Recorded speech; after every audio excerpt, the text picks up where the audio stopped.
पंचायत राज मंत्रालय ने अभी हाल ही में पंचायतों के OSR का 5 साल का डेटा जारी किया है, 2017 से 2022 के बीच का।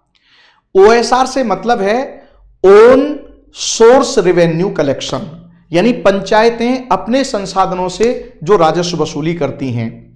तो आइए समझते हैं इसको। देखिए, जो 73वां संवैधानिक संशोधन किया गया था पंचायतों के लिए, तो उसमें पंचायतों को यानी विषय तो आवंटित कर दिए हैं कि आप किन किन विषयों पर शासन करेंगे 11वीं अनुसूची में, लेकिन उसके लिए अधिकार और शक्ति उपलब्ध कराना ये राज्य विधानमंडल की इच्छा पर छोड़ दिया गया है। यानी पंचायतों को अधिकार एवं शक्तियां उपलब्ध कराना राज्य विधानमंडल पर निर्भर है, पहली बात। दूसरी बात, पंचायतें सतत विकास और सरकारी योजनाओं के क्रियान्वयन के लिए जमीनी स्तर के निकाय के रूप में कार्य करती हैं। यह बात भी अनुच्छेद 243G में कही गई है कि केंद्र सरकार और राज्य सरकार अपनी विकासात्मक योजनाओं को इन पंचायत संस्थाओं के माध्यम से क्रियान्वित करेंगी। स्वाभाविक है, जब ऐसा होगा तो केंद्र सरकार इन्हें क्या देती है? अनुदान देती है। जैसे 15वें वित्त आयोग ने 2,36,000 करोड़ रुपए आवंटित करने की सिफारिश की है 2021 से लेकर के 2026 तक, और वो इन्हें दिया जा रहा है। इसी प्रकार से राज्य सरकार भी इन्हें अनुदान देती है, प्लस इन्हें अंतरराष्ट्रीय स्तर के निकाय भी अनुदान देते हैं यदि उनकी कोई योजना देश में क्रियान्वित हो रही है तो, जैसे विश्व बैंक वगैरह हो गई।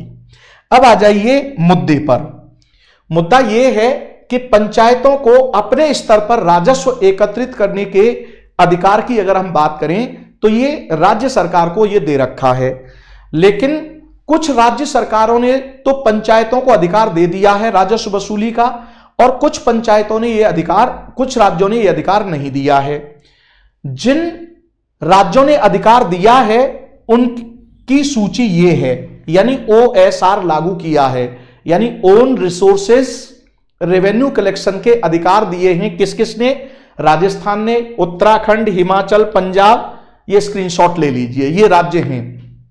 लेकिन दूसरी ओर एक ग्रुप ये भी है जिन्होंने OSR आवंटित नहीं किया है। किसके लिए? पंचायतों के लिए, जिसमें सबसे पहले उत्तर प्रदेश है जो सबसे बड़ा राज्य है, बिहार हो गया, झारखंड, सिक्किम, अरुणाचल, नागालैंड, मिजोरम, और ये आपके केंद्र शासित प्रदेश हैं।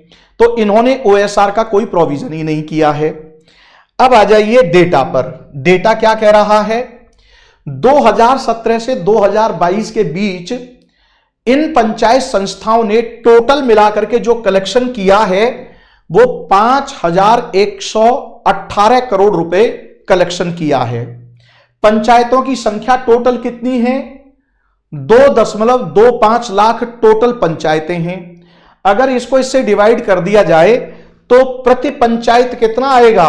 प्रति पंचायत जो कलेक्शन है OSR का वो 2,27,000 रुपए निकल करके आ रहा है। लेकिन ध्यान रहे, इसमें बहुत सारे राज्य तो ऐसे हैं जिन्होंने OSR का नियम दिया ही नहीं है, लेकिन सांख्यिकी में औसत मान निकाला जाता है, और चूंकि आपके लिए जरूरी इसलिए है क्योंकि प्रीलिम्स में क्वेश्चन बनता है। तो ध्यान रखिएगा, 2.25 लाख पंचायतें हैं जिनमें प्रति पंचायत OSR जो निकल करके आ रहा है वो 2.27 लाख रुपए निकल करके आ रहा है। ये औसत मान है, पहली बात। दूसरी बात यह है कि अगर इसमें हम ये देखें कि प्रति व्यक्ति आय पंचायतों की कितनी है, तो प्रति व्यक्ति आय पंचायतों की जो निकल करके आ रही है वो 59 रुपीज निकल करके आ रही है। कितनी? 59। ये कमाई है साहब आपके पंचायतों की। अब आप बताइए, इस कमाई पर जो 11वीं अनुसूची में जो विषय दिए गए हैं, क्या उन विषयों पर वो शासन कर सकती है? ये अपने आप में एक हास्यास्पद विषय रह जाता है। अब आ जाइए, प्रति व्यक्ति OSR 59 हो गया।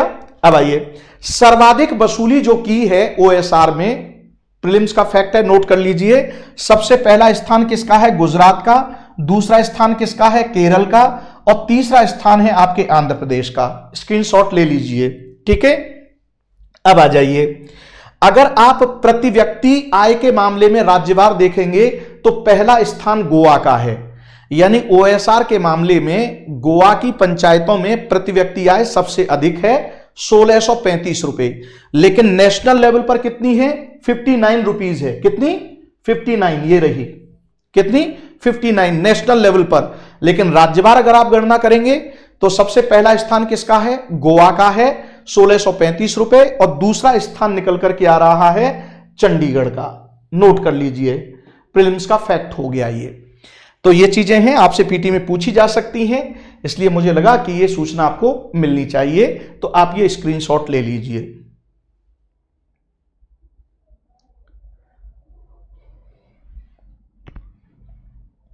इसका भी स्क्रीनशॉट ले लीजिए, क्योंकि ये भी क्वेश्चन बनता है। यानी ये वो समूह है जहां पर ओएसआर लागू नहीं है, और ये वो समूह है जहां ओएसआर लागू है। अब आप इसका भी स्क्रीनशॉट ले लीजिए।